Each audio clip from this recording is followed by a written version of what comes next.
Hello and welcome to Big Dumb Movie, where we discuss movies of the big dumb variety. I'm your host Corey, and I am joined with one co-host today, a lovely man. Thank you for being here. Say hi, Steve. The loveliest. Hello, everyone. Steve, you're the loveliest man I know. Thank you, ditto.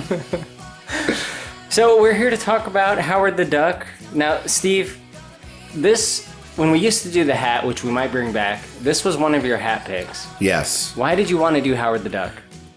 I've always had a weird fascination and soft spot for this movie. I was 3 when it came out. I didn't see it in a theater, but I did get to see it pretty shortly thereafter on television. And as a kid, I loved it. I didn't understand what adults wouldn't have liked about it as like a 4 or 5 year old, but that's what you expect. And it's sort of stuck with me ever since. And I've just found new reasons both to like and dislike it since. And it's just one of those. It's one of those movies that like everyone knows is generally thought of to be bad, which I think is interesting. It definitely is. I'm somewhat in the same boat.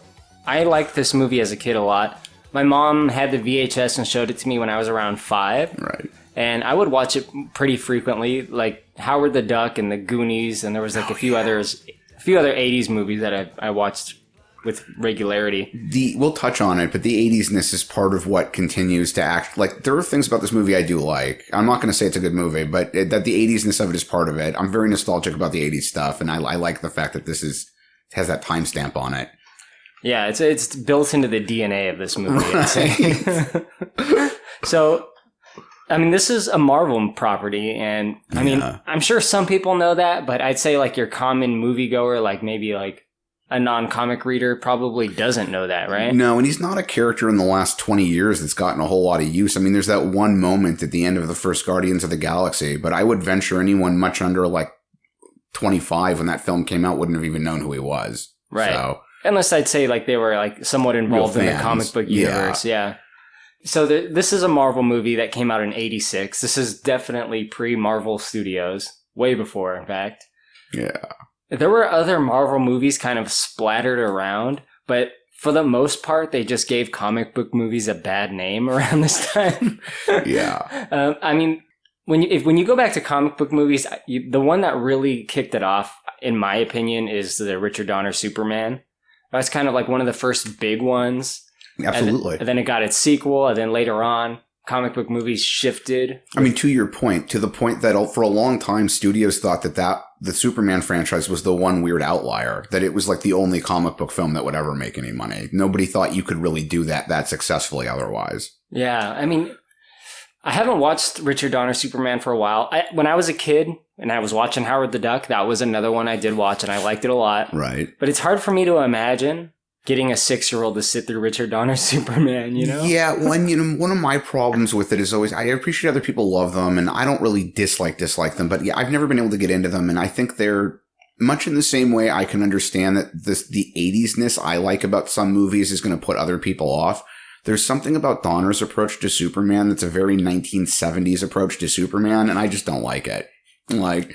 You don't like it at all, huh? Not really. Like, I appreciate what fans really like about it, and I won't refuse to sit through it. It's not a film that I hate, but I've never been able to, like, really like it. Yeah. What's the name of the guy? Marlon Brando. Yeah, Brando. Krypton. God, and he was... I don't know, man. He was regarded as being such a great actor, but a lot of his later performances were just like, I'm just going to read this off cue cards and you get what you get. He made some weird choices, I'll say, especially in the 90s. One of the last films, if not the last film he was in, was a movie called The Score with Robert De Niro and, why am I blanking on his name? The lead from Fight Club, Edward Norton. And he got to the point where he was not memorizing lines. He had an earpiece in and somebody was feeding him his lines as he read them. Or delivered them. Yeah, when you get to a certain level as an actor, you just get to do that, I guess. Because I've heard other actors doing that. So weird. Right? Well, I think with him, it was just like, it's Brando. We just want the name attached to the movie. So we'll do whatever we got to do. We have talked about that before. Joe Turkel did that in some movies as well. Yeah. Yeah. I mean, all right. So back on topic. So with these comic book movies, you got Superman. Later on, Batman 89 came out, which kind of changed the game to some degree. Mm-hmm. Of these Marvel movies, though, specifically, so Batman, Superman aside, what do you think was like some of the other noteworthy, like weird comic book movies that people kind of forgot in time. Like one of the ones that people never mention that I like to bring up a lot is Elektra. Like seriously, no one talks about that movie. Yeah, I mean for good reason. You know, I guess there's probably a few of those. I think in a lot of those cases, they were movies that the mainstream audience didn't realize were based on comics to begin with, like 10,000 Days of Night, and a lot of people have no idea that From Hell was based on a graphic novel. I think a lot of people knew that V for Vendetta was, but I think there's some audience that doesn't necessarily. But 10,000 Days of Night, I think, was one of the... Ninja Turtles, I mean, Road to Perdition. There's a lot that Road to Perdition's another huge one, yeah. Ghost World with Scarlett Johansson and... I'm blanking on her name, but I mean, that was based on a graphic novel that very few people knew when at the time the movie was made. Yeah, absolutely. Any noteworthy Marvel movies stick out for you, like Captain America, the 1991? Like in terms of like forgotten ones that I love? Or that you love or are just so stupid that are like... Yeah, I mean, the 90 Captain America with that version of Red Skull is definitely up there. The Roger Corman version of Fantastic Four that no one was really ever meant to see in the first place. There's a really good documentary on that. There on is. Hulu, by the way. Right. Highly recommend it. Yeah, I mean, they're despicably terrible. The Dolph Lundgren Punisher, and most people at this point have forgotten they were even made. There was actually a sequel to the 1990 Captain America. It was even worse than the first one. And they had the Captain America motorcycle in it. That's the one where he wears a helmet, like a motorcycle helmet, as the Captain America helmet. Basically. So it's like very big. It's like...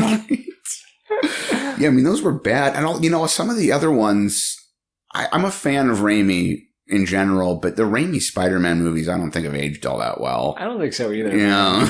I'm probably going to get some shit for that. But I still say the best of them is 2. I was going to say exactly the same thing. People love 2. And I could see why. I really can. I could nitpick what they changed from the comic, but that interpretation of Doc Ock was at least interesting. And the scene where Doc attacks him on the subway, I think was the part that really sold, or the L train, whatever it was. That's a really good set piece. Yeah.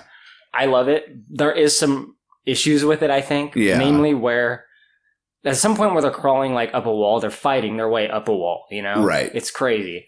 Spider-Man punches this dude in the face a couple times. That dude should be dead. That's true, because his physical body's not really altered. The pack with the arms on it is really what gives him the ability to do anything. So once Spider-Man's hit him, it should be over. Yeah, he just needs to get one punch in there. Right. Even at the time... break his head. I was in high school, I think, and I was watching that movie, and I was just waiting for Spider-Man to get one shot in.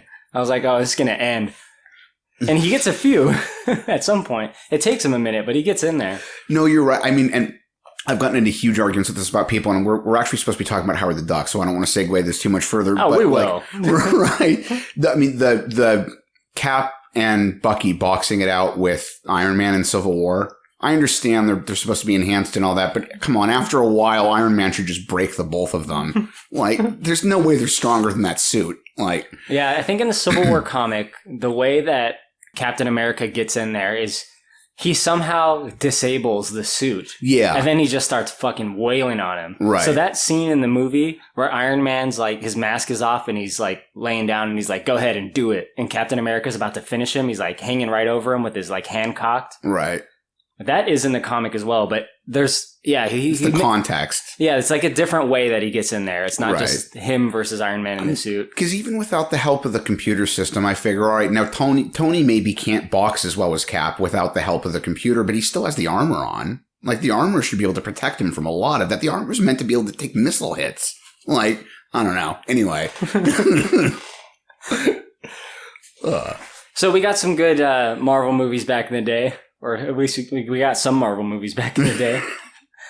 So yeah, this is one of the first ones. And it cost $36 million. It was produced by George Lucas. It was directed by William Hike.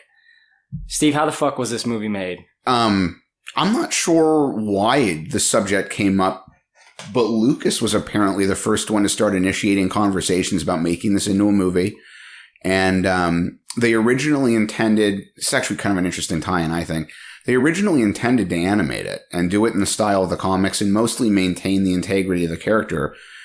Lucas, I don't know the details of this beyond what I'm about to say, but Lucas apparently had an existing option in one of his contracts that required him to deliver an additional live action movie on a certain timeline. And based on needing to fulfill that option, he pushed to have this turned into a live action production instead, which I think was mistake number one.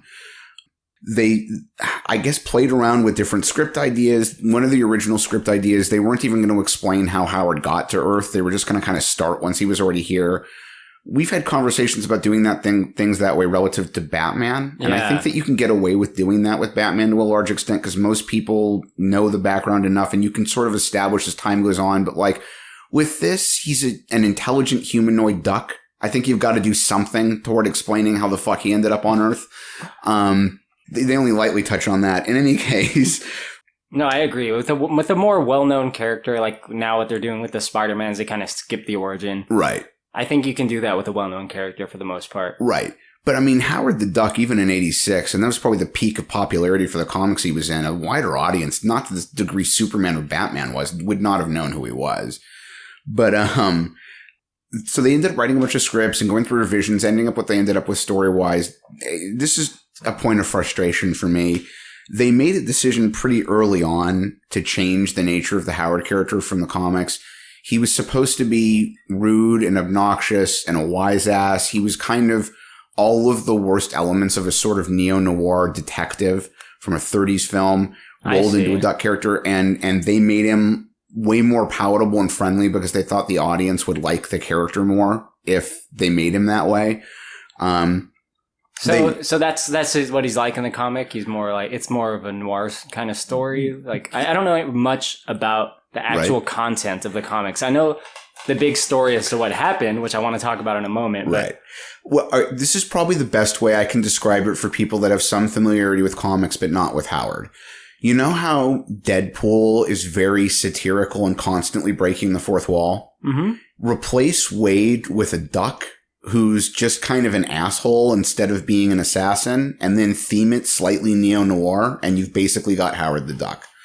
The whole point of the original comic was very satirical and self-aware, and he's this obnoxious, rude asshole. He's not a bad guy. He works as a detective. He tries to help people, but he's not like a nice person, you know? He meets all these weird characters. In fact, the first major comic he appeared in, the villain was a vampire cow called Bessie, who later appeared, who's also called Hell Cow. I think she later appeared in a Deadpool comic. This is another part that really, really bothers me because they decided to remove all the surrealism and all the self-awareness. They decided to play the story much more straight and really change the nature of the character. There was a push apparently from Lucas's end to focus on special effects stuff because he wanted ILM to be involved as much as he could possibly make it. The guy who wrote the comic actually made a note of this quote so I wouldn't butcher it, said about the comic, and I quote, that life's most serious moments and most incredibly dumb moments are often distinguishable only by a momentary point of view, and that the whole thing was meant to be a satire. Now, on the other hand, Gloria Katz, the woman who produced the movie, this will show you how different their view of it was.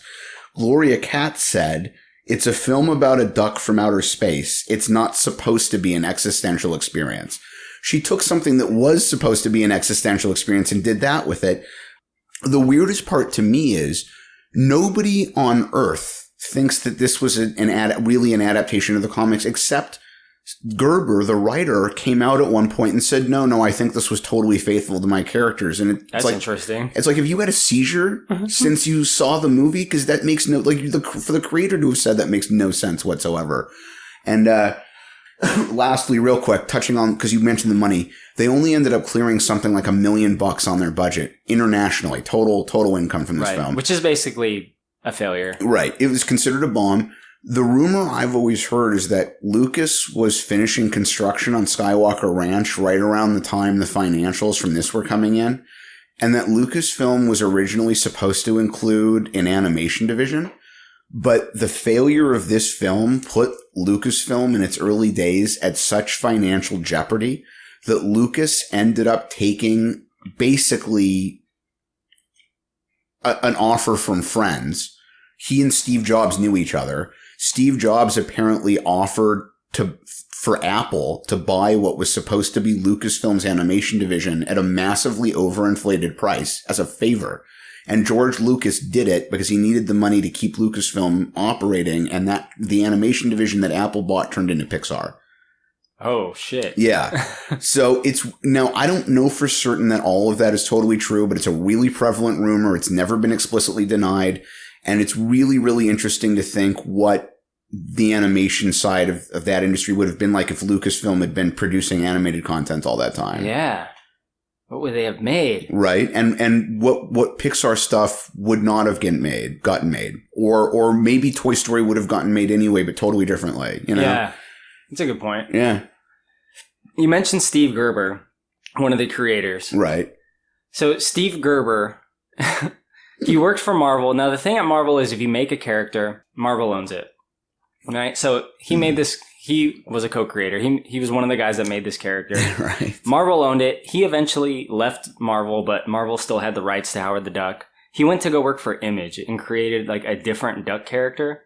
Right. It was like, it was Destroyer Duck, I think it was called. Oh my God, yeah, something like that. But they were having this event crossover, right? So Marvel was doing an event, and they wanted to bring back Howard the Duck, and they wanted to implement the Image comic characters as well. So Gerber agreed to come back to Marvel to write Howard the Duck, but he was kind of pissed that they were just using him to bring back Howard the Duck, and then they were going to hand it off to other writers.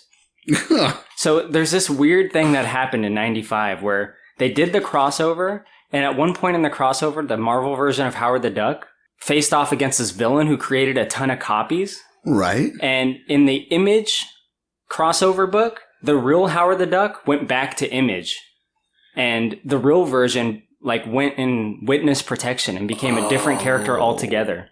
He became a character called Leonard the Duck. Leonard the Duck. God, I don't remember any of that. So yeah, it's really weird. It was in 1996. It was this big crossover. So in the Marvel side, that wasn't written in. So they still have what they think is the real Howard the Duck. But Steve Gerber actually got the real Howard the Duck, the real version, the non-cloned version. Will the real Howard the Duck please stand up? It's so crazy because he was. I don't think I've ever heard of anything like this. In doing research, I was like, what a fucking trip that is. Oh my God, that is a trip.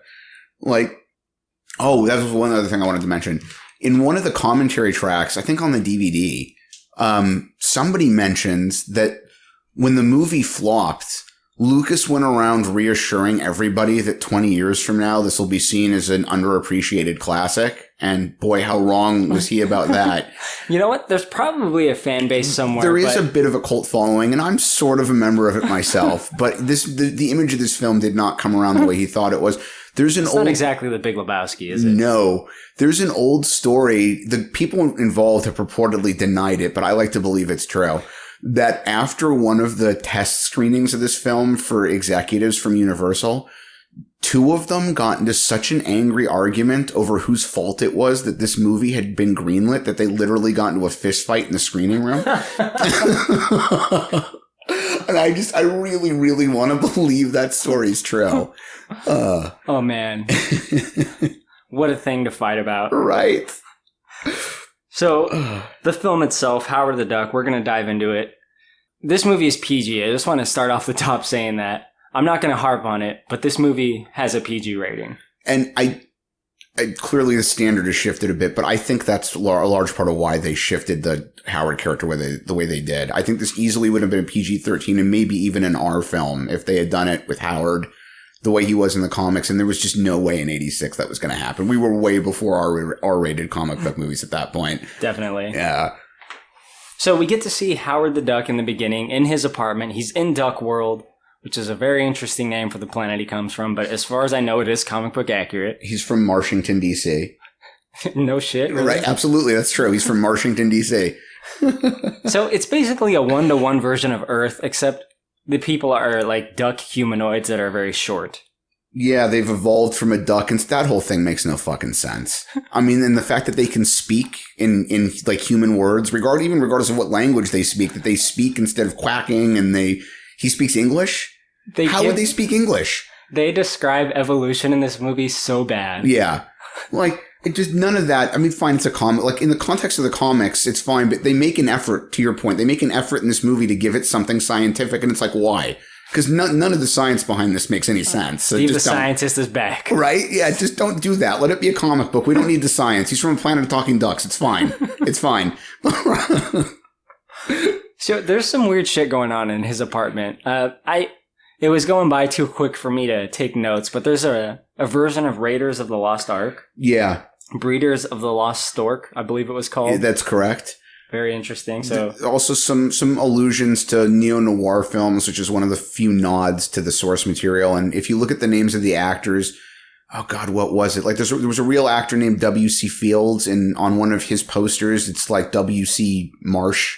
It's all duck related stuff, like places you'd find ducks. Sure. There's a lot of that going on. Right. I mean, it's a whole nother thing. It's like, why would their world have 1-to-1 duck versions of actors from Earth? Like, that's really, the whole thing is strange. It is very strange. There are a handful of other Lucas and Spielberg references, too. There's a kid in the diner scene toward the end we'll touch on, but he's wearing, I think, an Empire shirt. Episode 5 or Episode 6 shirt. One of the two. Yeah. So, yeah. Cool kid. Right. So Howard the Duck's in his apartment. He's just like a regular, like, blue-collar guy. He smokes cigars. He has their version of Playboy magazine. It's called Play Duck. He's getting ready to jerk off. All right. I have to admit, I think as like a 7, 8, 9-year-old, one of the things that fascinated me about this film was the fact that the duck nudity. I didn't find it sexually compelling. I am not a furry, but I'm like, why does the duck have breasts? It's really weird. Oh my God. It is so fucking weird. They're right? Duck tits, man. They're duck tits. And I'm like, it's funny. As an adult, I find it funny, but as a kid, I'm like, that duck porn doesn't make sense to me. I don't get it. Like... I don't even remember my reaction to that as a kid. I'm sure I was very uncomfortable. Yeah. Right. I mean, we get to see some full on because what happens is Howard's sitting in his chair and he just gets like sucked through the wall while in his chair. He's just getting pulled out of his apartment. He breaks through his neighbor's apartments. That's when we see a duck woman in the bath, and she's just, we see her topless. It's a very strange prop. He gets sucked like into space, kind of through a portal, like into the clouds. He doesn't leave their atmosphere. I have to do the Steve the Scientist bit one more time. I'm sorry. Those kinds of breasts are a mammal thing, by the way. Only mammals get those. Ducks would never develop those. Anyway, go ahead. Naturally. Yeah, naturally. So he gets sucked through a portal. He leaves Duck World. He ends up on Earth, 1980s Earth, right? So this whole intro bit is very chaotic when he lands on Earth. So I do want to rewind like 35 seconds in terms of movie footage, because there's a part right before we even get into Howard's apartment. I actually really like this part where they're spanning through the cosmos, and there's a voiceover, and the voiceover talks about how there's an infinite number of universes, and in any of those universes, anything you could or even couldn't conceive of is real. Like there's an alternate universe somewhere or alternate planet somewhere where anything is possible, and things that make no sense where we're from make total sense where they're from. I kind of like that bit. Cosmos. Countless worlds upon worlds. Worlds without end. In these galaxies, every possible reality exists. And what is reality on any one world is mere fantasy on all others. Here, all is real and all is illusion. What is, what was, and what will be start here with the words, in the beginning there was Howard the Duck.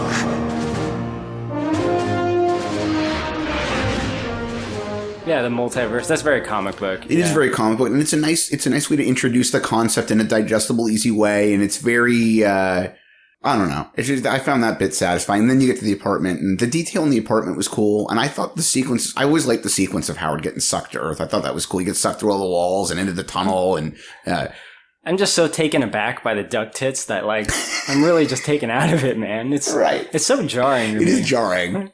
And that's really one of the things that people talk about when they talk about this movie. They probably shouldn't have had that, because it really is the focal point of this whole scene. Like, that's what people talk about in the beginning. Right. No, I absolutely agree for multiple reasons. Like, the rest of that sequence is cool, and the duck tits moment makes the rest of, like, you're not talking about how cool the rest of it is. You're talking about the duck tits. And then even beyond that, like, again, they softened everything else about this character and gave it rounded edges to make sure they could get, like, a PG rating. And then here's this moment with duck tits. And it's like, why? Why was that the thing you would choose to throw in? Like, I don't even know who that's supposed to be for. This is like pre-furries, so who's it for? Duck tits. Woo! God, Uncle Scrooge, Scrooge McDuck hates them. So on Earth, Howard the Duck, he's very confused. He lands in an alley. Some gang members like pick him up and they toss him into a nightclub, and then the bouncers toss him right back out. This is an immediate problem. This whole sequence is an immediate problem. First of all, this group of adult gang members come up on something that looks like a living duck. Or like a walking, talking humanoid duck. It doesn't look like anything that should be on Earth. Only two possible reactions. A, you assume this is some weird fucked up thing you've never seen before, probably from another planet, which case you should be freaking out. Or you assume it's a child in a costume, which is a bit they play on later. In neither of those cases does it make sense for that group of people to pick that thing up and throw it into a nightclub. When you're that badass and you're in a gang, in an 80s gang with mohawks and leather, right. Nothing scares you, Steve. Right? This is kind of a running thing for me the whole movie. Is like he's walking around Cleveland. There's a point where he has a job. We'll talk about it. Everyone's just like, oh, it's a duck. I feel like a lot of 80s movies where something foreign enters the movie, they got to confront a leather-bound 80s gang. It's like Terminator and all that, you know? It's like... But like everyone's just kind of like passingly surprised at this walking, talking duck, but otherwise doesn't really get, like the military doesn't get called. No one's worried about a potential duck invasion of Earth. Like in real life, that thing would have been taken to a military facility and vivisected. There's one moment later on in the movie where a person has an appropriate reaction, where Howard the Duck is like leaving the museum and one woman sees him and turns to him and just screams her fucking head off. Exactly. That should have been everybody. Right. Or at the very least, what the fuck is happening right now? The only people who have any other reaction to him are Beverly, who's oddly friendly to him, and the scientists who are just like, oh my God, an alien thing. Like, anyway. All right. So during the commotion, there's one part I took a note on, like a biker gang, like he encounters a biker gang. Satan sluts? Yes. Satan sluts. I mean, I don't want to harp on the rating, but I mean, Satan sluts, dude. PG movie. We've had duck tits and Satan sluts. We are 15 minutes in. Eventually, he just kind of like hides in an alley. And we see Beverly, so our female lead of the movie, played by Leah Thompson. She's in a band. She just finished performing, so she's leaving the nightclub. On her way out, she gets attacked by some gang members as well. And Howard the Duck comes to her rescue. He knows quack food. Come here, snot nose. That's it. No more Mr. Nice Duck. Huh? Let the female creature go. Every duck's got his limit, and you scum have pushed me over the line. Jimmy, do you like see what I see? A talking duck? Yeah, that's it. I've been doing too much toot. Shoot! Fly away! No one laughs at a master of quack foo. So he can fight, this guy, sometimes. He's 3'3". Must weigh, what, 60, 70 pounds? Like, what are you going to fight? It's not the size of the dog in the fight. It's the size of the fight in the dog. Yeah, sure. If you're talking about a guy who's 5'8" fighting a guy who's 6'1", I'll believe that. But like, you know, a 3'2" duck? Come on. He knows quack foo. He's very good at it. So he rescues Leah Thompson, and she thanks him, and she's about to leave, but kind of feels bad for him. She's like, who are you? You're a duck. I'm not that freaked out by this. I'm just kind of curious. She's oddly comfortable with just like, oh, it's a talking duck thing. I mean, there's a moment there right at the beginning where she's real curious about what he is. And Howard is oddly just like, I just want to leave. I don't even care what you things are. Like, you just got sucked to another alien planet. You're not freaking out about what you're seeing here. And then he's insulted when she makes some comment about I've never met anything like you before. She's something like that. He's like, today's been terrible for my self-esteem. He's like, come on, you've never seen a talking 6-foot hairless ape either. Let's be honest with each other. It's a new experience from both ends. Let's just be surprised at what we're seeing. They got to get over this pretty quickly. This is the only way to move the story forward. Right. It's true. Like I said, don't just rush it along. Let's get through it. She does take Howard home, and they get to know each other. They just kind of chat and, you know, like, who are you? Where are you from? I'm not from here. Okay, well, let's figure out a way to get you home, etc., etc. When he goes to sleep, she goes through his wallet. And one of the things that I thought was very strange is that he has a condom in his wallet that's open. It's not in a condom wrapper. It's just like an open, tiny condom. Right? What? And like, I don't really want to get into this topic, but like, there's a real funny video on YouTube. I think it's called like the mating techniques of ducks or something. It's supposed to be satire, but it's actually largely factually true. It's fucking frightening. I really don't want to go into it any more than that, but duck anatomy is fucked up. Like, Steve did some heavy research. Like, this is a video that gets linked like on Reddit and places. You don't really know what it is until you watch it, and then it's over. Like, you're done. Now you know things you really didn't want to know. Oh, man, I'm glad I haven't seen it. Sounds horrifying. It's really, I mean, it's funny, but it's also really disturbing. So they try to figure out what to do with Howard, and Leia says, well, I know a guy. He's a scientist, sort of, and his name's Phil. It's Tim Robbins, right? It's Tim Robbins plays this guy named Phil, who's kind of like a super insane version of like Doc Brown. Like, he's so eccentric and just crazy. Yeah, he's like straight up schizophrenic, it seems like.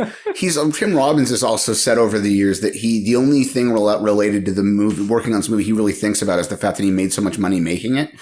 Apparently it was real early in his career and he was super happy to be have a job that paid that well anyway, but they ended up having to do a bunch of reshoots, partly because there'd been problems early on with Howard's suit and they needed to redo a bunch of the stuff with it. And he ended up basically doubling what he was going to get paid to work on this film because of all the reshoot stuff. Wow. Okay. Yeah. I mean, Tim Robbins he's really acting crazy, and his performance is pretty good, I think. Like, he's so crazy that it's very interesting to watch him. Oldest fantasy. Across a sea of stars, look up in the sky. It's a bird. It's a plane. No, it's a duck. Phil, you've got to help us. What are we gonna do? Nice ducky. Me, Phil. You, Howard. We be friends. Ugh.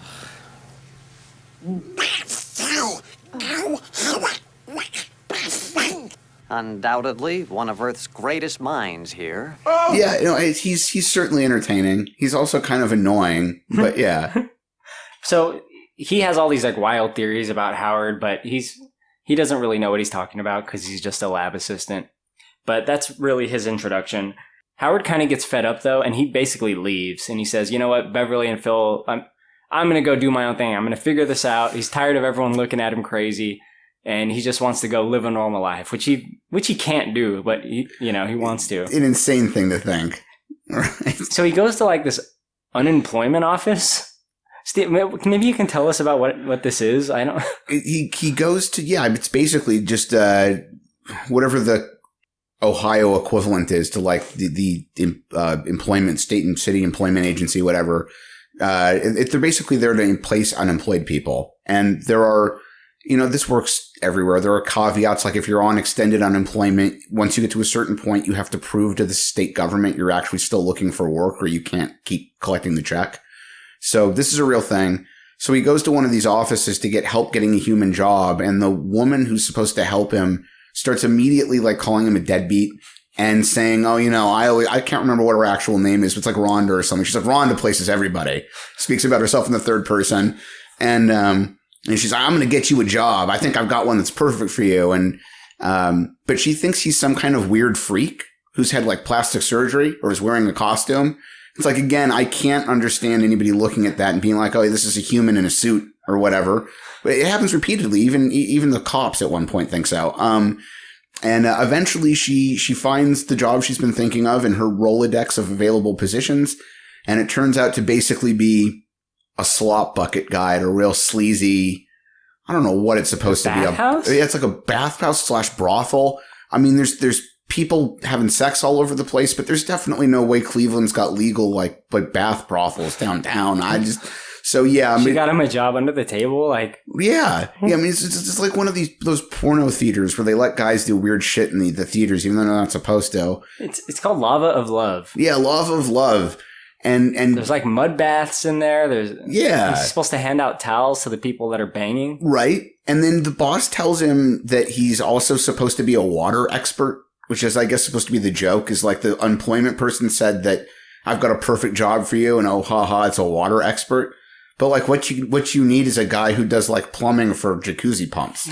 And what you ended up with was a humanoid duck that talks. So, yeah, and then eventually it turns into an argument, and Howard realizes how little he's valued, and he tosses the manager into one of the mud baths. Yeah. So he leaves, and he takes the bus, and he's kind of like wandering around, and eventually finds his way back into the nightclub that Beverly performs. And in the nightclub, he confronts Beverly's manager while Beverly and her band are performing. Do you remember the name of her band? Cherry Bomb. Cherry Bomb. Which is, I mean, a ripoff of The Runaways. Yeah. You know? That's one of their songs, right? Yeah. I mean, it's what the name of the movie about The Runaway, although that was decades later, but still. Yeah. So he ends up fighting the manager and his goons because I guess they haven't been treating the band right. They haven't been paying them right. The manager's been withholding money, and now I'm blanking on the guy's name, but one of the goons who's with the manager, the skinny dude. He's a Ninja Turtle. He was in Super Mario Brothers. He's in Super Mario Brothers. He also played a character in The Crow. That dude, God, I wish I could remember his name, but if you look up his resume, you suddenly realize he's been in like 90 movies you've seen, but he's almost never the main character. No shit. Yeah, honest to God. He's like a really good henchman guy, you know? He He's is. just like, he's got the look, like, he's like a kind of sleazy looking. Right. So what happens is Howard kind of reconnects with Beverly. He goes back home with her that night, and then we get my most memorable scene of the movie, right? So he goes home with her, and they kind of like are flirting a lot. She's like kind of in some skimpy outfit. She's basically in like her underwear, right? And kind of like lingerie-ish. Yeah, once they get back to her apartment, she's basically in a crop top with no bra on her panties. Yeah. And he's oogling her. But again, the anatomy of that, believe me, the human side of that especially would not be having fun. It's bad. Oh, God. It's terrible bad. What comes out of that thing? A fucking knife? Like, what's going on? You're not that far off. It's more like a fleshy corkscrew than anything else. It's terrible. God, that's right? so disgusting. Yeah, it is. It is really like, and they've got a cloaca. Birds are really disgusting. Anyway. So, I mean, we got to spend a few minutes on this. She basically says, let's fuck, right? Yeah, but I mean, she's teasing him. But yeah, I mean. But is she? I mean, I think she genuinely likes him, but I think she also genuinely is not serious about the sex part. Like. Okay. Let's go for it, Mr. Macho. What do you mean? Okay, it was a joke. Listen, I'm pretty tired. It's just that you're so incredibly soft and cuddly. Bev, let's be realistic. I mean, my apartment's zillions of miles from here. You're 3 feet taller than I am. I just can't resist your intense animal magnetism. Whoops. Anyway, where will it all lead? Marriage, kids, a house in the suburbs? Let's just face it. It's fate. No, it's not. I've got a headache. And I got the aspirin. Be gentle. Just one good night kiss, sweet ducky. I don't know, man. It's getting pretty real in there. Right. Well, then it ends, and then she's like, I'm joking. And Howard, for all his bravado, immediately is like, no, not really, though. Let's go to sleep. Like, oh, man, Leah Thompson was cute. She did look great. Yeah. Right. She gave a really fucking horrible performance in this movie, I think. That might be the direction. Right? I think some of it was. Because she can be good, obviously. Yeah, I think she can be pretty good. I mean, I don't mean this as an insult, but clearly she isn't Meryl Streep. But at the same time, she's not a bad actress. And she'd been in Back to the Future. But I think, a lot, from what I've heard, a large part of how she got this role was because of Back to the Future. And don't get me wrong, I fucking love those movies. I love those movies. And she's perfect in them. But it's not exactly a heavyweight role, from her end at least. That's a true statement. I think Chris Lloyd had the heaviest role to play in those films, because maintaining the Doc Brown bit consistently, I think, would have been difficult. But he's perfect at it. Oh, he's like one of the highlights for sure. I like Biff a lot. Biff's great. Yeah. It's so unfortunate that actor didn't work a whole lot else outside of those movies. He was that, and like Camp Nowhere was the only other thing I can remember him being in. Yeah, he was in Freaks and Geeks, but yeah. Oh, that's right. He was, and that was a good show. I think Leah Thompson, her character in the movie Beverly, she must have heard the old saying when you were a kid: "Fuck a duck, screw a kangaroo, finger banging orangutan. And she was just trying to check him off her list, you know? Yeah, it turns out she's a huge bestiality enthusiast. Oh, God. Right. So, they get interrupted during their little romance time. We don't know which way it could have gone. They could have fucked for all we know. But they get interrupted by Phil, the pseudoscientist, Tim Robbins, and a new character who ends up being the villain of the movie. So Jeffrey Jones playing Dr. Jennings. Jeffrey Jones. Played by a real-life villain, Jeffrey Jones. Yeah, exactly. Boy, did that guy ever turn out to be something different than what everyone thought.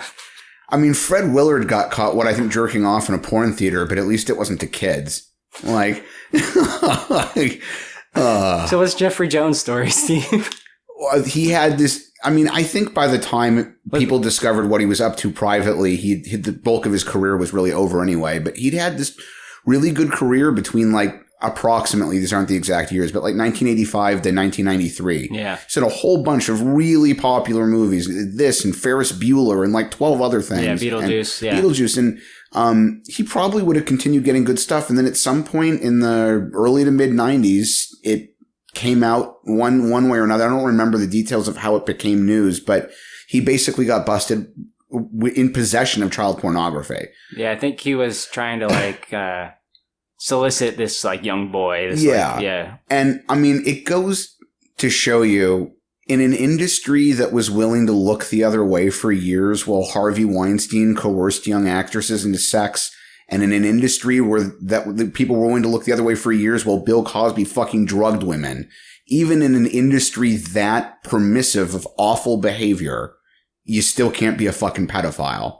And it killed his career. There's someone that came out recently, I think it was Corey Feldman, that says there's pedophile rings and he's doing a movie about it or something, or a book. Yeah, now, I mean, and I can't speak to how true any of that is. I don't want to presume that he's lying, because it's a really serious thing if he's telling the truth. And to his credit, Haim backed up a lot of what he had to say. The two of them have... Rest in peace, Haim. Right. The two of them did claim for years that they were systematically molested, and that there was one person in particular at the top of it, and that it does happen within the industry. And,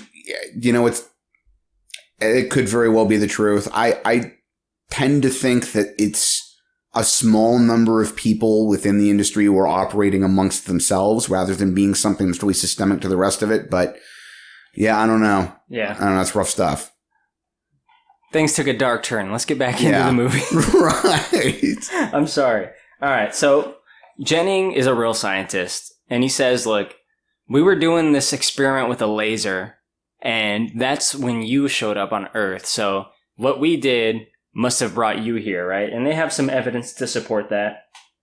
So they're going to go take Howard to this laser, which they can reprogram to send him back. Yeah, I guess it's important we touch just for 10 seconds on the fact that they've established that Jeffrey Jones' character works for a company that develops weaponry and other such items, and they've been testing a laser beam that was meant to take measurements of some kind from deep space. And they fired it, and it didn't work the way it was supposed to, and somehow it ended up aligning with Howard's planet, and it was what was responsible for pulling him down to Earth in the first place. But it also, this was the result of a huge malfunction, and it caused an explosion. And it's during their first meeting, Howard says, well, could you just load me into this thing and send me back? And they eventually decide to try it, but they know full well that nobody really knows how it's going to work. The thing didn't work the way it was supposed to the first time, so they really don't know what they're doing in regards to controlling it. They're going to give it a shot, though, right? Yeah, they're going to give it a shot, and that turns out to be a bad choice. Right, because it backfires. There's an explosion of some kind. It doesn't work right. Yeah. Jennings gets caught in the explosion. They presume he's maybe dead, possibly because he's missing for a little bit. Right. But they find him again. And he's alive, but there's something going on with him, right? Yeah, he's clearly not right. I mean, the first few moments after they discover him alive, it just seems like he's probably in shock and disoriented from the explosion.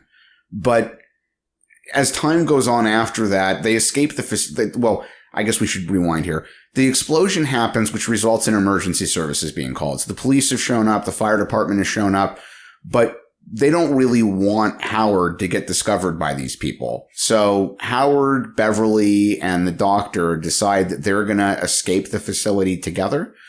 And they end up getting out into Jennings' car, Dr. Jennings' car, which is a Jeep, and ramming their way through a gate at the backside of the parking lot. Ludicrous that in a facility where they're developing military weaponry, the only security on one side of the property is a chain link fucking fence. But they ram their way through it and end up out on the road. And within a few minutes of them getting out, it starts to become really obvious that something's fucked up with Jennings. He's in pain. He's speaking weird. He can't focus. He starts rapidly developing what look like horrible stomach flu symptoms. He's sweating. He starts complaining immediately that it feels like something's eating his insides. Like, it's bad news. And we find out that he is being possessed by one of the dark overlords of the universe who through the laser have come down and entered his body. So one of them has taken over him, but there's more out there. Yeah, there's a moment when they're talking about the laser having brought Howard to Earth in the first place where Jennings comments that it seemed almost as if something was intentionally pulling the beam off of its intended course. And I think that they were meaning to imply that this consciousness out there in deep space was aware of what they were doing and was trying to intentionally use the beam to do this. And the second time they fired it, hoping they could use it to send Howard home, they managed to pull this thing. It managed to find and use the laser, and it got pulled down, and it's now in Dr. Jennings' body. And they establish as time goes on that these things, for whatever reason, if they come to Earth, they have to start by occupying a human body that they can like gestate inside of. And then after some period of time, they can leave that body and exist on Earth. So that's what's happening. Jennings is being gestated. This thing, by the way, is one of the few things they even remotely adapted from the comics. There's a character in the comics called Thog the Netherspawn, the Overmaster of Somnus. And that was what the basis for this guy. But it's just about the only moment where they really took anything from the comics. We'll touch on it when we get to the end. But the way he turns out looking, you fucking tell me that's not a leftover model from episode 5. Oh my God. Right? Anyway, let's go ahead. All right. So this is the rest of the movie. I like pretty much 100% hate. Like, yeah, we can get in the beginning, quick. there were some parts that I thought were interesting, even though I really didn't like it overall. But the rest, I fucking hate, man. It just drags and drags. It does make you kind of wonder why the movie needed to be an hour and 51 minutes long. Like, and like typically, I think you and I have had friendly discussions about where we slightly disagreed about it with one movie or another. But like, I'm usually the type of person that's like, no, I could have dealt with them adding an hour if it meant more story development. Like, I'm the kind of person who's happy to sit through a 3 or 4 hour long movie if it means that they get to do everything correctly. But in this case, it's the opposite. It's like, it just feels like there's 25 wasted minutes in there. It could have been an hour and 35 minutes instead of an hour and 51. You basically could have done everything the same. Oh, I totally agree. Yeah. Because there's a very long sequence where they go to a diner. Jennings is being more and more possessed. Yeah. At first, Howard the Duck doesn't believe it, but then he starts to. Jennings has like laser eyes. Yeah, well, I mean, like, he's in the car before they're at the diner. Jennings starts saying all kinds of fucked up weird things, like he really is having some kind of schizophrenic break. And then he almost kills them by crashing the car. And after all of that, Beverly and Howard are like, well, let's just go into the diner and get something to eat and you'll feel better. Like, no. This person needs to go to a psychiatric hospital. And then they sit down at the table and he immediately starts railing on this waitress and like giving her all kinds of like, your world's going to end and I'm here to invade you. And she's just like, oh, ha ha. Oh, by the way, your kid's duck suit's awesome. I love it. You are about to witness the end of the old world and the birth of the new. Hey! Is he like one of those TV evangelists or something? Or something. By the way, the restaurant, this is one of the few little touches I thought was funny. I laughed at it. The restaurant is Cajun and sushi. Yeah, I thought that was a good gag. Yeah. Like, it's really ridiculous inside. Because, like, inside they're wearing, like, the Karate Kid, like, headbands. Yes. And then there's one part of the restaurant that you see in a moment where they're in their fight where they've got Peking duck hanging, which is Chinese food. It's like, this is the most confused fucking place in the world. And, of course, there's all a bunch of rednecks in there. They're just like, we're eating sushi. Yeah. Give me a roll, boy. Right? There's an episode of King of the Hill where Bobby is super impressed that there's a sushi place in Arlen's Mall. He thinks that they're becoming more like Los Angeles. You're right. Exactly. And Hank hates it. It turns out toward the end of the episode that the tuna in their tuna roll literally is like Sunkist or McCann. Okay. So Howard has kind of like a fight with the local rednecks. There's some, I don't know if it's the appropriate time to call it. There's a MacGuffin. There's a code key, right? So Jennings like, I got this code key. My plan is I'm going to go back to the laser, bring in some more demons. And Howard's like, no, give it to me. Rednecks come up in like a very typical moment where they're like, what the fuck are you doing in our waters, boy? Get the fuck out of here. And then they want to flirt with Beverly. And it's like, she's here with this sweaty dude who's turning blue and talking about taking over the world and a 3'3" talking thing that looks like a duck. And this is the woman you want to hit on. Like, does this look like a group you should maybe make trouble with? Or, you know, would I like just leave when I saw these people come in? But yeah. And then that turns into a huge fight. And Jennings, despite the fact that someone has taken the key from him, refuses to do anything about it until like the very, very end. And they do this tropey fucking thing. It's one of 2 times in the movie where they really do it terribly, where it takes them 5 minutes to end up not doing something they could have done in 90 seconds. Like they get Howard tied to this table and they're going to kill him. They're going to hack him. Yeah. And it's like now all of a sudden we've accepted that he's a talking duck, but he's edible. So it's cool. Let's hack him up and eat him, which is a totally weird fucking thing for these people to be doing. But it's like minute after minute after minute of Howard being tied to the table and someone hanging over him with a knife. It's like, are you going to do this or not? Just chop his head off. Right? I hate the way they do this with scripts where it's like, there's no way this character could really get out of this. So let's delay it and delay it and delay it and delay it and delay it until we come up with some weird thing. There's an explosion in the background or someone unexpected comes in or here's a gunshot that surprises everyone. And then suddenly it can't happen anymore. Or in this case, Demon Man steps up and just starts telekinesising about. Like, right? He just blasts everybody. He's blasting, he's levitating, he's glowing. So we got these old school like pre-CG effects of like animation, which I think in some cases don't look bad. I actually really, really love that type of effect. And I appreciate that in the late 80s, they still hadn't gotten completely perfect at compositing them in. But I dig it. I think it's cool. Yeah. Something about it almost like more than CG, really. It's not like CG looks real most of the time. I really like the Ghostbusters effects, man. I think that's the one that's got it down perfect. Dude, you're right. There were some instances where they just fucking nailed it. And the beams in the Ghostbusters movies, not only are they completely perfect, but that is so much more work than most people would have thought. This is at least 5 to 8 years before there were real computer systems that could help with it. They had to do all of that in film and then layer the film and take new images to make new strips of film with the beam laid in on them. It's almost like the way they had to rotoscope in the lightsabers in Star Wars. There's like weeks worth of work just to get the beams. Damn. It's crazy, yeah. So it's a similar effect here, right? With Jennings glowing and all that. And we get to see him exhibiting his demon powers. And he's starting to look more and more grotesque as the movie goes on. He just looks like a sweaty, like a Klingon kind of like. It's true. He starts looking more and more, you know, it's almost like Beetlejuicy. You know, it's almost Burton-esque in a weird way. Yeah, there are some definite moments too when he becomes a puppet, and it's very Beetlejuicy.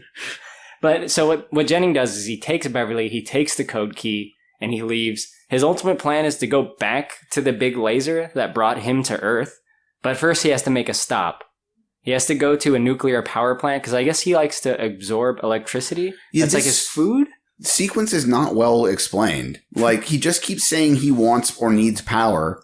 He takes her with him to a nuclear power plant where he completely inexplicably manages to integrate himself into a tour group of what otherwise seem to be people from like the Federal Nuclear Commission. Yeah. I'm not sure how you just wander in and join that group. He's like wearing like a visitor coat. Like, right? It's got no ID. Like those fits in. I mean, nuclear plants don't just let people in. Plus you're with a group of federal employees. Like you couldn't.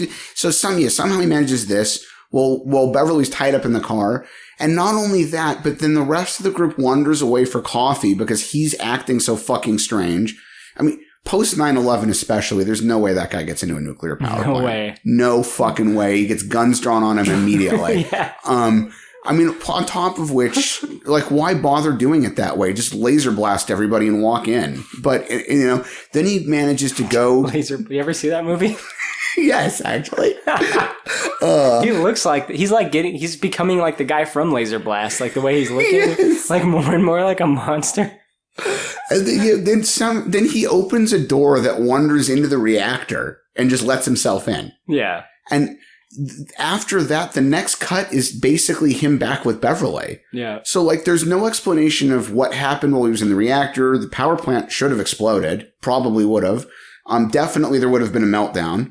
Where are all the rest of the people that were in there with him? How did he leave? I'm just like, they set this sequence up. They don't even give you a reason for him to really need to be there. And then they're like, unlimited power. And then they're like, we're also not going to give you any of the details. It's just like, here he is at power plant. Now he's inside. Now he's in the reactor. Now he's not. Thank you. Bye. We're done. For some reason, we got to hit this overly long runtime. Right? That's the thing. There's fucking, 10 minutes or so they could have just trimmed right out of the movie. Oh my God. So, all right. So speaking of 10 minutes, that could be trimmed out. Phil and Howard take this little weird plane. Oh my God. Right? They get on this little weird plane. They're being chased by cops. They're on the ground for a really long time. There's a name for those things. It's like aerofoil or some shit like that. It's like a glider with a prop attached to it at the back. Anyway, yeah. They take off. They are fucking flying to the science facility for so long. They spent the entire night across the street from where all the cops were building a powered fucking glider, and no one saw them until the last moment when finally one of the cops goes running into the superior officers and says, hey, by the way, the two of them were just seen about to take off in a glider across the street. Why the fuck aren't you stopping them? You went back to tell everyone? Do you not know that you're a police officer? You don't need your boss's permission to be a police officer. You're a police officer.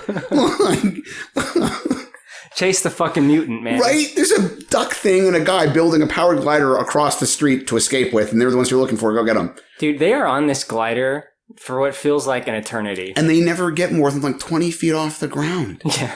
I just, the entire, like, it's one thing the first 20 seconds, you realize that Howard's only like 40 feet from the ground or whatever. But after that, it's just like, we'll just pull up. And instead, he spends that entirely overly long sequence not pulling up. And then he drags the doctor around. It's like, yeah, it gets like damaged. The guy's got to like get out of his seat and go like do a repair. Oh my God, dude. He does a repair while they're gliding there, and then he almost falls out. Like, gets dragged through the water. The whole thing, and then there's the recurring bit about how Howard can't fly. Right. And yeah, Howard fucking stupid. But then he's like, he can't swim either. It's like, you've got webbed feet.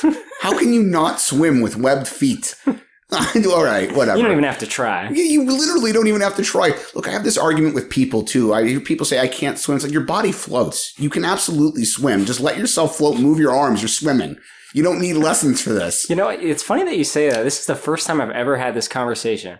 I've always wondered about people that can't swim. Like, how can you not? Like, right, it's built in by instinct. Unless you're like a child. That's the thing, you expect fine. A baby doesn't know what it's doing. I get it. But like, a grown person, anyone over 8 or 9 years old, just seems to me like your brain knows exactly what to do.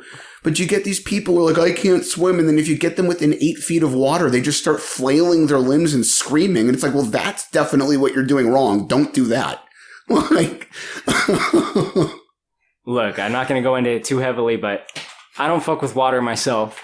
But at the same time, I do know how to swim. It's been a long time. Right, no, but I mean... But I do know how to swim. And those are two totally different things. To say I don't enjoy being in the water, I totally get it. I'm the opposite. I'm a water person, but that doesn't mean I expect everyone to be. But saying like you're physically incapable of swimming as an adult, that's the part that I just... Especially if you're a duck. Right, especially if you're a duck and you've got feet for it. It's like people put on flippers when they go scuba diving to make their feet more like a duck's feet.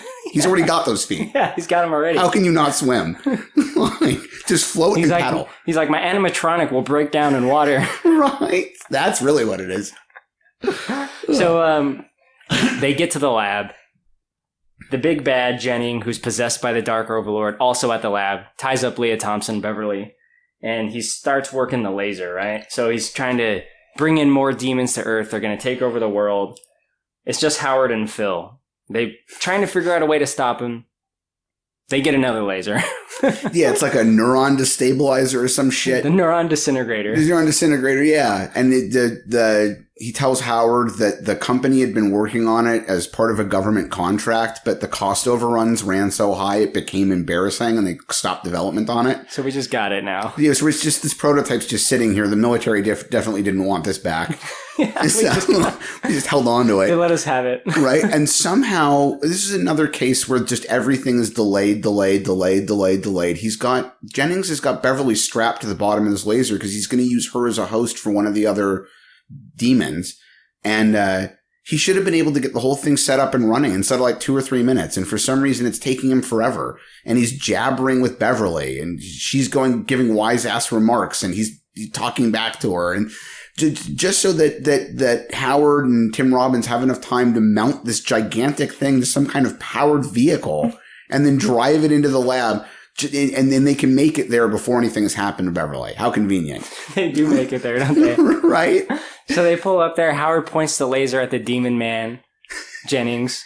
They have like I don't know what it's called, but you see it a lot in like movies where two people shoot like beams at each other and they like meet. I mean, this is so much like Palpatine having a force energy fight with somebody. I mean, this is really Lucas going, hey, I did this thing in Star Wars several times. Let's just copy it here. Like, they shoot the beams. I guess Howard's beam is stronger and Jennings gets like knocked back. But when they find Jennings' body, he's like, oh, I'm normal again. I'm like, now I'm just fucking Jeffrey Jones. I mean, the whole idea was that this thing was assimilating his body. He actually said toward the beginning, it feels like his organs are being replaced. Yeah. So, like, if you separate that from Jennings' body, Jennings is done. He's just a corpse. Yeah. But somehow he's like back in perfect health. He looks, not only is he alive, he goes immediately back to looking exactly the way he looked before the demon was inside his body. Yeah, he goes from like Next Generation Klingon to like original series Klingon. Right? I mean, like, how the fuck does that? You should be dead. I mean, plus, like, that he's not a particularly sympathetic character. He spends most of the movie being possessed by this thing, so just no one's going to care if you kill him. Like, anyway. Fuck him. Right? Yeah, I mean, come on. Plus, he turned out to be a piece of shit person, so. That's outside the movie, though. Right, it's true. They find out that the demon, though, is just, like, outside of his body in its true stop motion form. Is that thing not a rejected model for the Rancor? Oh my god, dude. It's a Rancor. Exactly. I mean, come on. It's like, it looks like they went into the vault, found one of the models they used for one of the OT films and just said, here, add some extra arms to it, use this. Yeah, it's like a more spiky Rancor. Yeah. Yeah, honest to God, thank you. It's like a hentai Rancor. Right? There was a moment where I looked at it and I'm like, am I watching an OT film? What is this? Where's Luke? Like, I mean, don't get me wrong. Luke would have handled that fucking guy. Luke would have just given it a bone and like, fucked its face up and all kinds of shit. Like, he's dealt with this before. I mean, don't get me wrong. Like, I still do like that vintage sort of stop motion creature effect. I think it's cool. You know, and I've contended you get the same issues with CG. CG 10 years later doesn't look right anymore either. If you're going to end up with something that looks dated, it may as well be neat. You know, but right. But still, it does. It looks like an unused model from 5 or 6 or whatever. Yeah. Yeah, that thing got out of Jabba's palace, man. Right. Somewhere there's a boar guard or pig guard with horns crying. A Gamorrean. Yeah, there you go. Gamorrean. So the giant monster is about to like attack them or whatever, but Howard just shoots a laser at it, just like boom, blows it up in a very, I think it was the Nostalgia Critic that talked about the explosion, how shitty I don't really remember. The explosion doesn't look great. No, the explosion was one of the sort of letdowns effects-wise for that film. Yeah. But, I mean, it doesn't really do much, right? Because as the monster, it's going to still fire the giant laser to bring in the demons, and it starts to do it, but then Howard just kind of shows up and he hits it again, right? Yeah, they destroy the laser while it's in the process of beaming these other demons down. First he kills the monster, then he lasers the other laser. He lasers the other laser, and in doing so knows that he's dooming himself to be stuck on Earth. Yeah. So he kind of like is consigned to his fate. He's like, you know what? I guess I'm going to stay here on Earth to save this planet. And he's a hero, therefore, right? He is sort of a hero, I guess. Yeah, it's true. I mean, he saves the day. He saves the planet. Leah Thompson writes a song about it. I mean, the reality is, what choice did he really have? Like, it's easy to make that the heroic move, and I don't want to take away from Howard. But, like, if they'd invaded Earth, Howard would have died with everyone else. So, it's like, look, it really wasn't a choice between saving Earth or going home. It was a choice between dying or not dying when these things get here. So, like... Yeah, I guess you're right. Yeah. It's bad writing, really. So what that means is he's stuck on Earth. He can't ever leave, basically, through no existing methods. Yeah, I mean, knowing the rules of comics the way we do, dead characters are never really dead, and no one's ever really stuck where they are. Eventually, they come up with some weird loophole to figure out how to send them home, or time gets rewound, or Superman spins the Earth backwards, or some stupid shit happens. Has Wolverine come back yet? I'm not really sure. I haven't read anything since they melted him. So he's going to come back. I mean, I'm sure he will. How can they not have Logan in that universe? But, Steve Rogers is dead, I guess. He's coming back. He's come back before. Yeah, that's true. He's come back before. It's funny. It's like, try to think of a character that's died and not come back. Just very few. Kitty Pryde, Banshee, but not many. Yeah. So, I mean, that's Howard the Duck. He saves the day, kind of ends on a high note.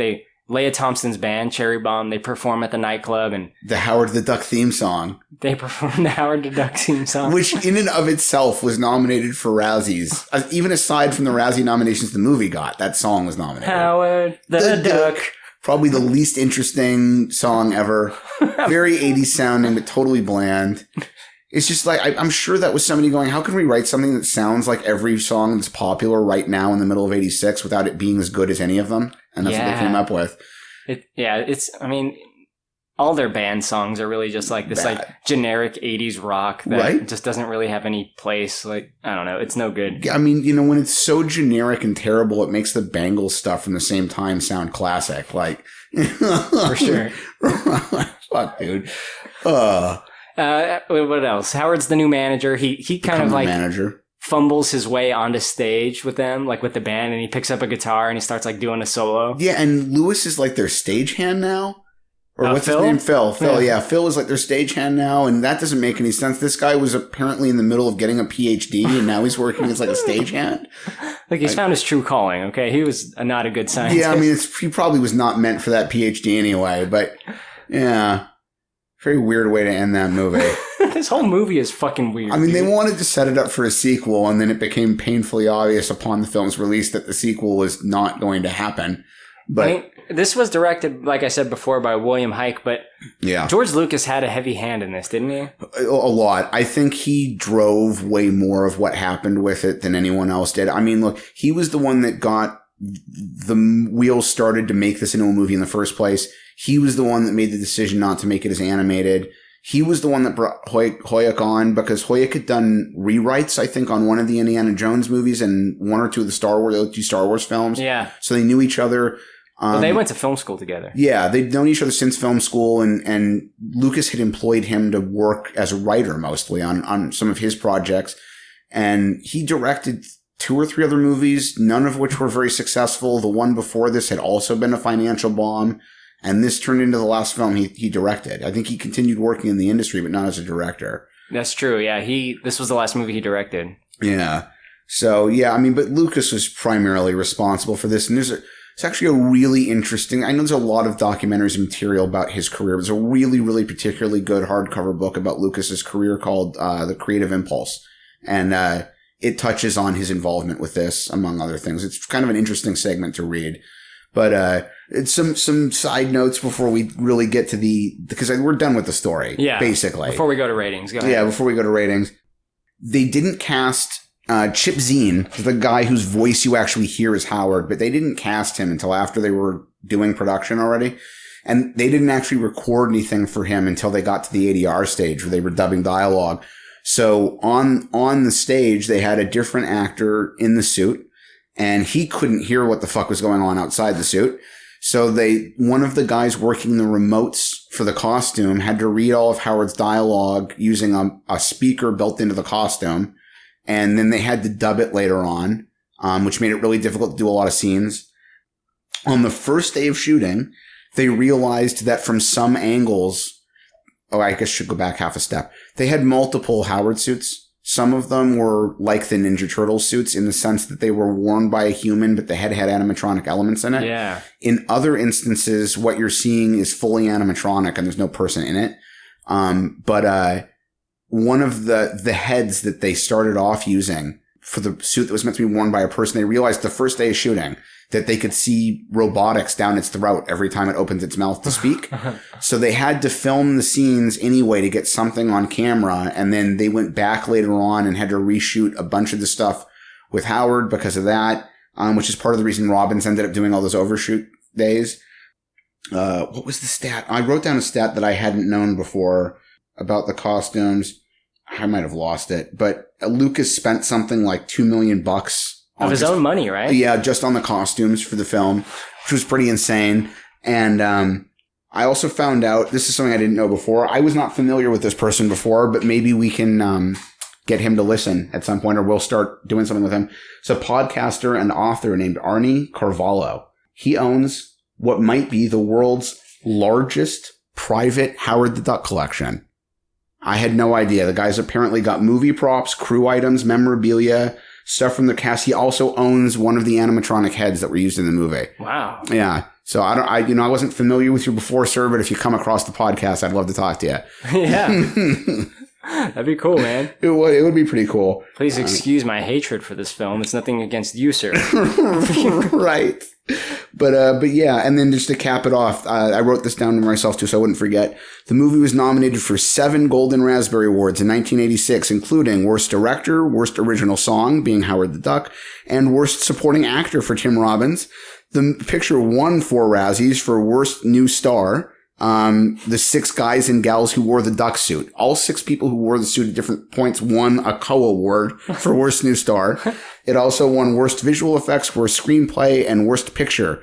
Although it actually tied for that with a movie that Prince made called Under the Cherry Moon. For a bad movie. Yeah, it's bad? It's bad. It's the Purple. I love Purple Rain. Under the Cherry Moon is terrible. He also made a 3rd movie called Graffiti Bridge. It's even worse. Didn't he try to make one with Kevin Smith? Do you remember that whole evening with Kevin Smith thing? Yeah. I think he did at one point. Yeah, I think they made it, but put it away. They never did it. They never released it. I can't imagine what that would have come out being like. Yeah, Prince is an interesting dude, man. I'm a huge fan of his music. Huge fan of his music. But yeah, as a person, very interesting guy. He's a strange guy, for sure. Yeah. But he's cool. He's cool. all right. He's Prince, you know? Right? I mean, R.I.P., but yeah. Yeah, R.I.P. Yeah. So, Steve, on any rating scale you want, what's it going to be for Howard the Duck? Look, it's an inconsistent movie with a lot of problems. It was poorly adapted from the comic it's based on. Most of it's just not very good. And yet somehow I can't really despise it. There is something about the attitude of the film that I still sort of enjoy. I do think that they did a really good job making parts of it feel like a comic book, even if it wasn't the right comic book. I don't really think they could have done a better job casting otherwise. And it gets points for me, just nostalgic 80s-ness, because I love that. So, you know what? I'm going to give it a 5.5. It's not good enough to be better than a 5, but it's just not bad enough for me to be much worse than that. Is that out of 10? Yeah, out of 10. Okay. 5 out of 10. I might be convinced to drop it down as low as a 4 out of 10, but that's really as low as I'd go for this one. So. Fair enough, man.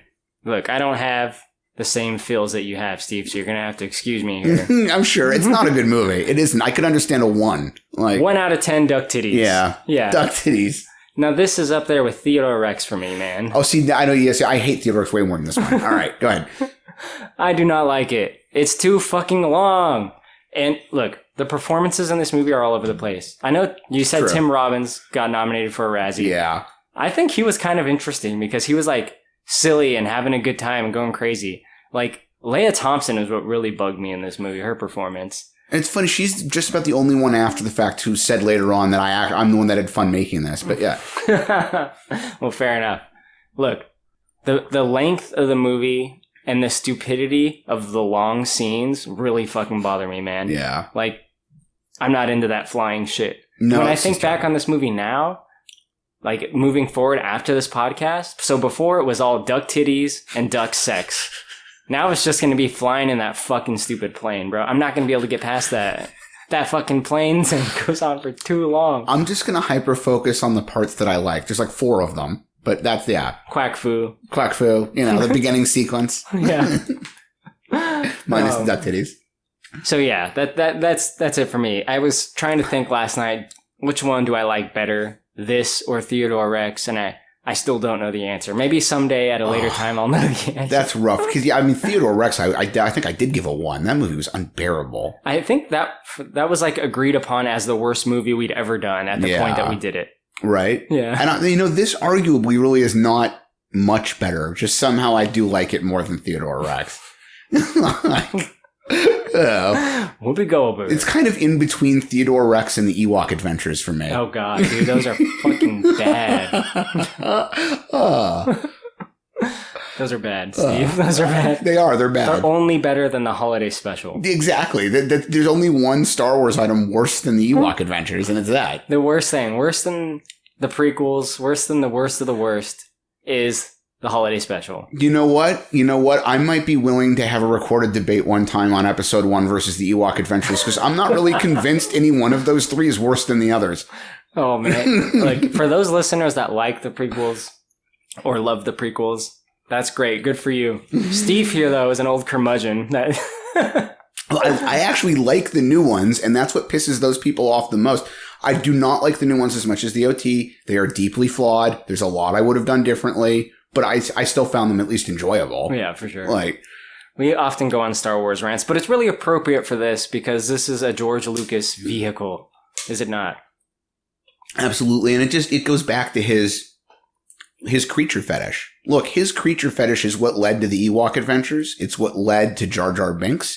It's what led to 24 completely unnecessary digitally created background characters being inserted into episode 4. No, you're still mad about that. 25 years after it was made. I can see it in your eyes. Right? I'm infuriated. I hate it. Like, and some blame, clearly Howard the Duck would be right up his alley. This dude doesn't want to be involved.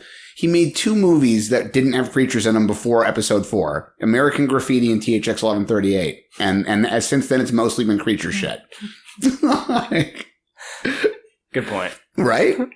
Remember, what was the name of that? Captain EO? Oh, God, Wasn't he involved in that? That was Francis Ford Coppola. But I have a feeling, I think Lucas's hand may have been in there somewhere because he and Coppola knew each other. They worked together a lot. They were friends. They also co-produced an Akira Kurosawa movie, which is probably the fucking best thing. I will argue being involved in that movie is the best thing Lucas did since the OT trilogy. What movie? Dreams. I think that was it was Akira Kurosawa's last movie before he passed. Coppola and Lucas, I don't think had really a lot to do with directing, or I think they mostly let him do it, but they were both big fans of his, and several of his movies were part of the basis for episode 4. Right. So they got to produce a film with him, which was pretty cool. Nice. Yeah. Well, thank you for joining me, Steve. Thank you. It's very fun to talk about Howard the Duck. You, the listeners, if you want to write in, you can email us at bigdumbmovie@gmail.com. Our Instagram is Big Dumb Movie Podcast. And if you're a big fan and you really want to get on our good side, leave us a positive rating on Apple Podcasts. We love that shit. So you can just write, look, you guys are really cool and handsome. I really want you to say that in the review. So Absolutely. Please leave that. Only true statements like that one. Yeah. We really boost our self-esteem here. Well, clearly what I need is an ego boost. So thank you all for listening. We'll catch you next time on Big Dumb Movie. We love you. Good night and good luck.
funky little